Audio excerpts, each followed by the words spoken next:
आम इंतखाबात के लिए level playing field. Election commission ने वजीर आजम तमाम चीफ सेक्रेटरीज को खत लिख दिया। 8 फरवरी को इंतखाबात का ऐलान हो चुका है। इलेक्शन कमीशन के मुताबिक यकीनी बनाया जाए सियासी जमातों को बराबरी के मौके दिए जाएं। एक सियासी जमात ने अपने तहफ़्फ़ुज़ात का इजहार किया है। मुतालिका निगरां हुकूमतें बराबर का मैदान फराहम नहीं कर रही। तमाम सियासी जमातों को यकसा मौक़े फराहम किए जाएँ।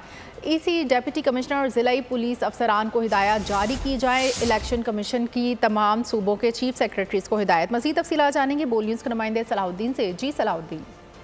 हाँ जी बिल्कुल, जो लेवल प्लेइंग फील्ड का मामला है, इस हवाले से जो है इलेक्शन कमीशन ने वजीर आजम और तमाम चीफ सेक्रेटरीज को एक खत लिखा है, जिसमें उन्होंने कहा है कि 8 फरवरी को जो है इंतखाबात का ऐलान किया जा चुका है और इस बात को यकीनी बनाया जाए कि तमाम जमातों को जो है वो बराबरी का मौका मिले।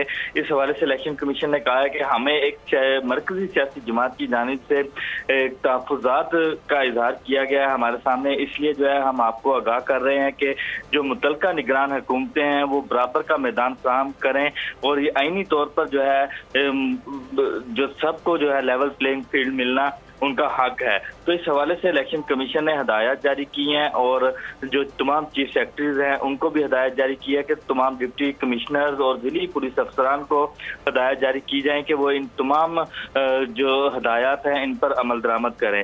तो इस हवाले से इलेक्शन कमीशन ने वजीर आजम और निगरान वजीर आजम और तमाम चीफ सेक्रेटरीज को जो है बाकायदा खत लिखकर आगाह किया है और कहा है कि जो तमाम जमातें हैं उनको बराबरी की इलेक्शन मुहिम चलाने की जो है मौके फराहम किए जाएं और इंतखाबात में तमाम सियासी जमातों को बगैर किसी इम्तियाज के मैदान जो है वो फराहम किया जाए और यकसा जो है मौके फराहम किए जाएं। बहुत शुक्रिया सलाहुद्दीन।